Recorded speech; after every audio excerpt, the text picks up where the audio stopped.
नमस्कार दोस्तों। आज मैं प्रधानमंत्री जी जो बोल रहे हैं कि देश जो भारत देश है चुनौतियों से बाहर निकल रहा है, तो मैं कह रहा हूँ कि भारत में तो कोई चुनौती था ही नहीं। इन्होंने तो जानबूझकर भारत को चुनौती के लायक बना दिया। पहले जब ये सत्ता में आए तो 2016 में नोटबंदी कर दिया। उसके कारण देश के सभी जनता के पैसा जो है वो बैंक में जमा करना पड़ा या फिर वो बर्बाद हो गया। उसके बाद इन्होंने जीएसटी लगाया, 2017 में लगाया, जुलाई 2017 में। उसके बाद इतना जीएसटी हाई रखा इन्होंने, जीएसटी का जो कर का जो दायरा होता है, जो स्लैब बनाया, इतना हाई रखा कि लोग व्यापार करना ही छोड़ दिया।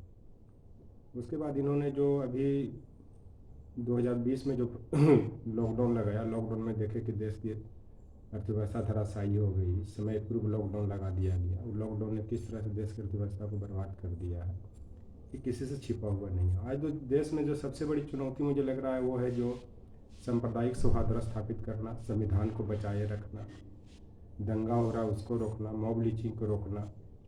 और सबसे बड़ी चीज़ है कि जो विचार हुए व्यक्ति की जो बात होती है उसको ही रोकने का प्रयास करें। जो कुछ भी बोल रहा है, जो कुछ भी जिन्होंने आदमी बोलते हैं उनको ही जेल में डाल देते हैं, सीबीआई लगा देते हैं, उसको ईडी लगाते हैं। जो भी इनके पास जो तंत्र है उनको ही इस्तेमाल करते हैं। तो मैं बता देता हूँ कि जो भी आदमी धर्म और ईश्वर में विश्वास करते हुए अध्यात्म के बल पे आगे बढ़ता है उसको कोई नीचे नहीं गिरा सकता, न उसको डरा सकता।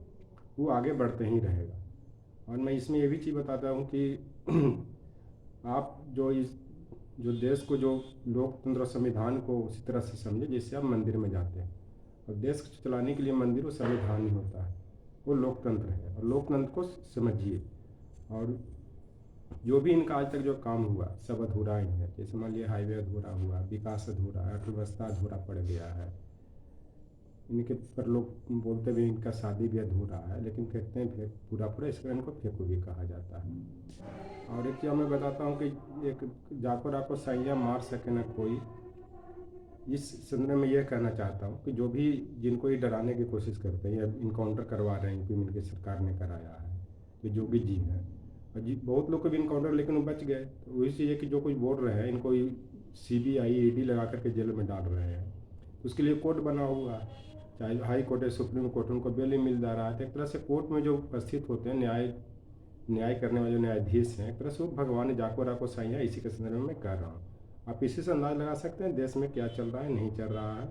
मोदी जी कहते हैं कि आप हंसते हैं तो ईश्वर ईश्वर है, तो लेकिन मैं कहता हूँ कि आप दूसरों को हंसाइए, आपको ईश्वर हंसाएंगे। यानी दूसरे को खुश रखिए, आपको भगवान खुश रखेंगे। सिर्फ अपने तक सीमित नहीं रहे। अब अभी जो कितने लोग गरीबी रेखा के नीचे चले गए हैं, गरीबी रेखा से निकालना सबसे बड़ी चुनौती है। और ये जो गवर्नमेंट है कि पूंजीपति को ताकतों के जैसे ही समझ रहे हैं, उसी तरह से गरीबों के हालात को भी समझे कि गरीब के हालात क्या बना हुआ है। ये चुनौती, इसके निकालने की ज़रूरत है। अब इससे आगे बढ़ने की ज़रूरत है। सिर्फ बोलने से नहीं हो कि भारत चुनौतियों से निकल रहा है। चुनौती को आपने जानबूझकर क्रिएट किया।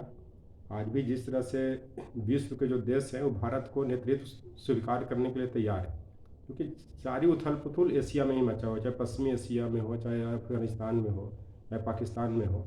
लेकिन अभी तक देश का दुर्भाग्य है कि 90 के बाद कोई ऐसा लीडर नहीं हुआ कि विश्व के नेतृत्व को स्वीकार सके। मैं आपको बता देता हूँ, भारत पहले विश्व गुरु था, आज भी भारत विश्व गुरु बनने के कगार पे है, लेकिन कोई ऐसा लीडर या शासक नहीं बन रहा है कि भारत को विश्व गुरु को मान्यता दिला सके। ये किसी से छिपा हुआ नहीं है। ये सब लोग समझ रहे हैं, देख रहे हैं और सब कुछ अपना कर रहे हैं। अब एक चीज़ और मैं बता देता हूँ कि अगर आप दूसरे को आंसू पोछेंगे, दूसरे को खुश रखेंगे, तो भगवान आपके आंसू पोछेंगे, वो आपको खुश रखेंगे। मेरा कहने का मतलब कि आप इतने बड़े पद पे बैठे हुए हैं, आप इतने बड़े शासक बैठे हुए हैं, आप इस देश की जनता को रुलाने के लिए या नाखुश करने के लिए नहीं बैठे हुए, बल्कि सबको हंसाने के लिए बैठे हुए। आप एक तरह से सब आप देश के गार्जियन हैं, संवैधानिक गार्जियन हैं। आप इसलिए बैठे हैं कि नहीं दूसरों को रुला दो, दूसरों को गरीबी रेखा के नीचे चले जाओ, इनकाउंटर करवा दो। और जिस तरह आप संविधान और लोकतंत्र से आप शासक बने हैं उसका इज्जत करें, कभी नुकसान नहीं होगा। मेरा कहने का मतलब कि जिस जनता ने आपको शासक बनाया और जिस संविधान के शपथ लेकर के आप बनते हैं उसका इज्जत करें, कभी आपको कमी नहीं होगी। सत्ता तो आते जाता रहता है, इन्हें कि सत्ता के चक्कर में जो आपको वोट नहीं दिया उनको इनकाउंटर करवा दे रहे हैं, उसके बाद जेल में डाल दे रहे हैं, या किसी को भी आप नारकोटिक्स एनसीबी लगा करके जेल में डाल देते हैं, और कहीं पे इतना 3000 किलो चरस बरामद होता है, उन पर कुछ कार्रवाई नहीं करते, मीडिया भी नहीं उसको भी दिखाता है। आप जिनमें तरह से रहे, गार्जियन का ये फर्ज बनता है किसी का भी कि देश में या समाज में, घर में सही तरीके से रहे, तब देश समाज सब आगे बढ़ता है। ऐसे आगे नहीं बढ़ सकता। ये कहने से सिर्फ नहीं हुआ कि चुनौती है, बल्कि चुनौती आपने क्रिएट किया है इस तरह से लगा करके। और सारा अभी देश का अर्थव्यवस्था का क्या हाल है, जो गति पकड़ रही है तो आप नहीं पकड़वा रहे हैं। ये गरीब तबके का मेहनत कमाई का ही है, जिनका कि समाज में हर दृष्टिकोण से उपेक्षा से देखा जाता है। और ये जो 58 से 60% जो संसाधनों का जो कब्जा है 1% लोगों को पर बना हुआ है देश के लोगों का, ये किसने चुनौती क्रिएट किया? आपने क्रिएट करवाया कि अंबानी अडानी जैसे लोगों को संरक्षण दिया है। यहाँ तक कि मेहुल चौकसी हुआ, नीरव मोदी हुआ, और सब लोगों ने लेकर पैसा भाग गया। किसके शासनकाल में हुआ? ये चलते चुनौती को स्वीकार कीजिए। आप देश चुनौती से नहीं गुजर रहा है, सांप्रदायिक सौहार्द स्थापित कीजिए। आप दिल्ली में बैठे रहे कंटिन्यू, कई दिनों तक दिल्ली में दंगा होते रह गया, ये सबसे बड़ी चुनौती है। वो सांप्रदायिक सौहार्द कैसे स्थापित हो? चाहे ये भारत सबका है, हिंदू मुस्लिम सिख ईसाई बौद्ध जैन, एक तरफ आप वेटिकन सिटी में रोम्स में जाकर के मिलते हैं कि मैं धर्मनिरपेक्ष शासक हूँ। वो क्या समझते होंगे कि देश में धर्मनिरपेक्ष शासक कैसे है? उसका दंगा फसाद हो रहा है, लोग डर में जी रहे हैं। यही मुझे इस पर व्यक्त करना है। इस देश को चुनौती से आप नहीं निकाल रहे हैं, देश की जनता अपना मेहनत कमाई से निकाल रहे हैं।